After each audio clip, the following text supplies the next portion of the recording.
بسم اللہ الرحمن الرحیم۔ السلام علیکم ورحمۃ اللہ وبرکاتہ۔ آج ہم آپ کو ایک یہودی لڑکے کا حضور نبی کریم صلی اللہ علیہ وسلم سے سچی محبت کا واقعہ سنائیں گے۔ ایک دفعہ کا ذکر ہے کہ ایک یہودی نے اپنے بیٹے سے کہا، جاؤ بازار سے سودا لے آؤ۔ وہ چلا گیا، لیکن جب وہ راستے سے گزر رہا تھا تو اس کی نظر حضرت محمد صلی اللہ علیہ وسلم پر پڑی، اور آپ صلی اللہ علیہ وسلم کی نظر بھی اس لڑکے پر پڑی۔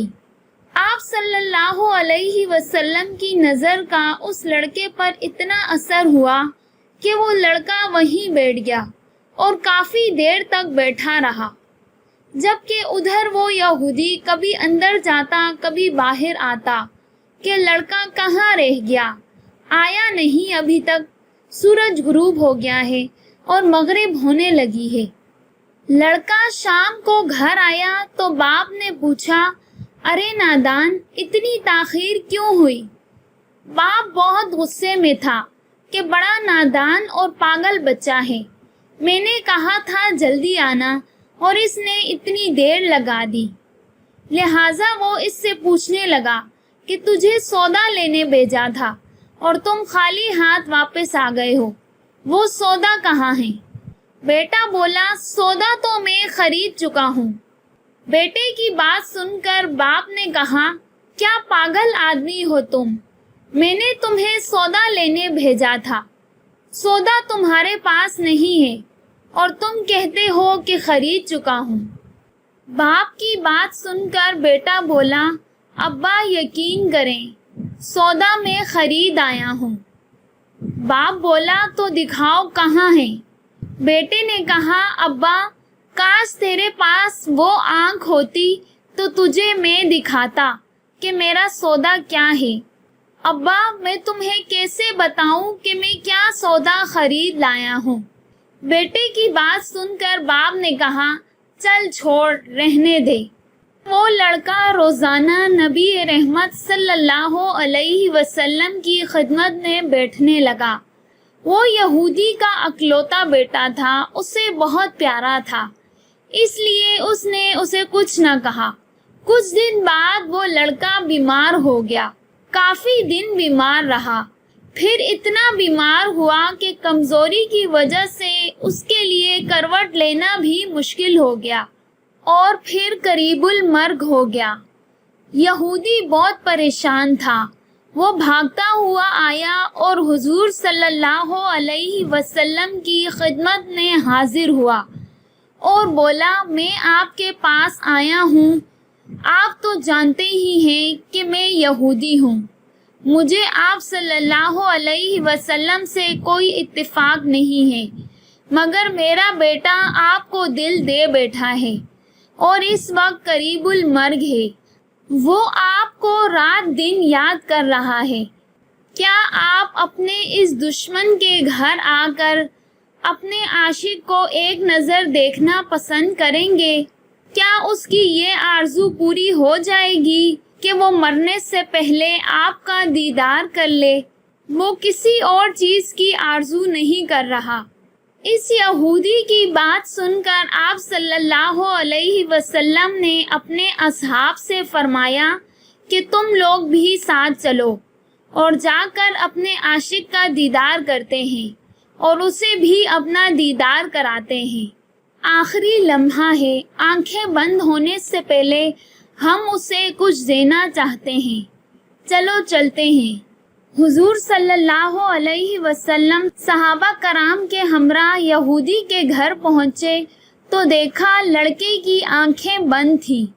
حضور صلی اللہ علیہ وسلم کا سراپا تو کرم ہی کرم ہے، لہٰذا آپ نے لڑکے کی پیشانی پر اپنا دست مبارک رکھا ہی تھا کہ لڑکے کی آنکھیں کھل گئیں، جیسے زندگی لوٹ آئی ہو، جسم میں طاقت آ گئی، ناتوانی میں جوانی آ گئی، آنکھیں کھولی، روح مصطفیٰ صلی اللہ علیہ وسلم پر اس کی نظر گئی۔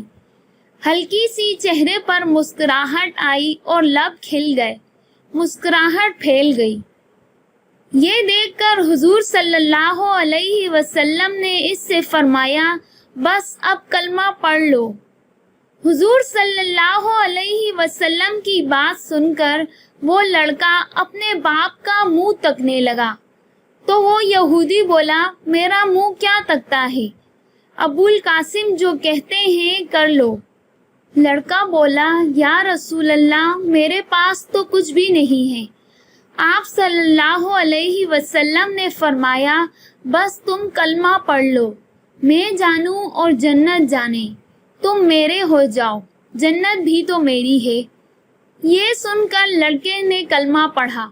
جب اس کے منہ سے نکلا محمد الرسول اللہ، تو یہ کہتے ساتھ ہی اس کی روح پرواز کر گئی۔ کلمے کا نور اندر چلا گیا، آنکھیں بند ہو گئی، لب خاموش ہو گئے۔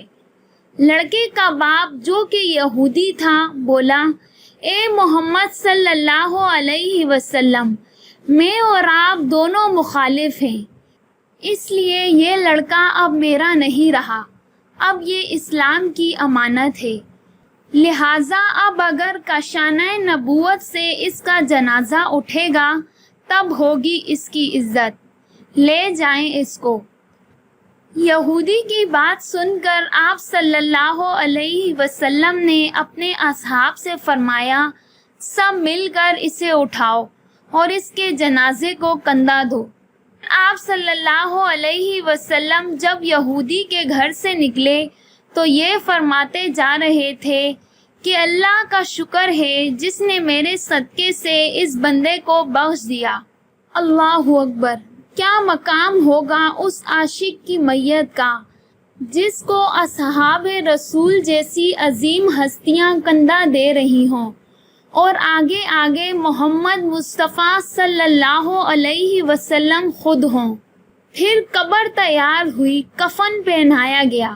حضور صلی اللہ علیہ وسلم قبر کے اندر تشریف لے گئے، قبر میں کھڑے ہوئے اور کافی دیر کھڑے رہے، اور پھر اپنے ہاتھوں سے اپنے عاشق کی میت کو اندر اتارا۔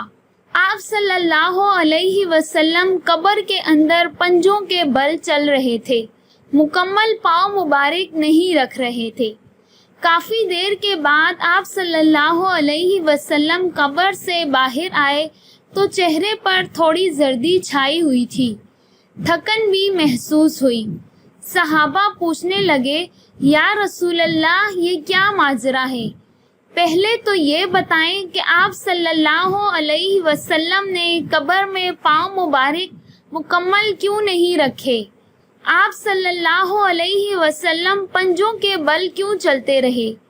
تو آقا کریم صلی اللہ علیہ وسلم نے فرمایا، قبر کے اندر بے پناہ فرشتے آئے ہوئے تھے، اس لیے مجھے جہاں جگہ ملتی تھی میں پنجہ ہی رکھتا تھا، پاؤں رکھنے کی جگہ نہیں تھی۔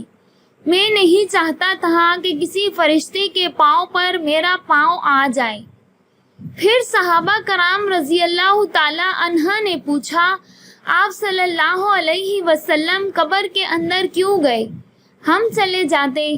تو آپ صلی اللہ علیہ وسلم نے فرمایا کہ میں نے اس لڑکے سے کہا تھا کہ تیری قبر کو جنت بناؤں گا، تو اب اس کی قبر کو جنت بنانے کے لیے میں خود اندر چلا گیا تھا۔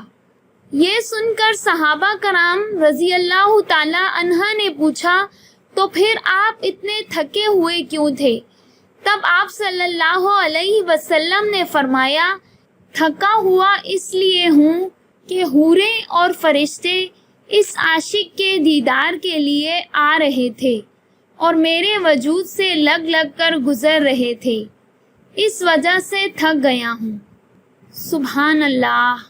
اللہ تعالیٰ سے دعا ہے کہ وہ ہمیں بھی اپنی اور اپنے محبوب محمد صلی اللہ علیہ وسلم کی محبت عطا فرمائے، آمین۔ ناظرین گرامی، اگر آپ کو یہ ویڈیو اچھی لگی ہے تو پلیز اسے لائک کر کے دوسروں تک ضرور پہنچ جائیں۔ اللہ تعالیٰ آپ کو جزائے خیر دے، آمین۔ ملتے ہیں نیکسٹ ویڈیو میں، تب تک کے لیے اللہ حافظ۔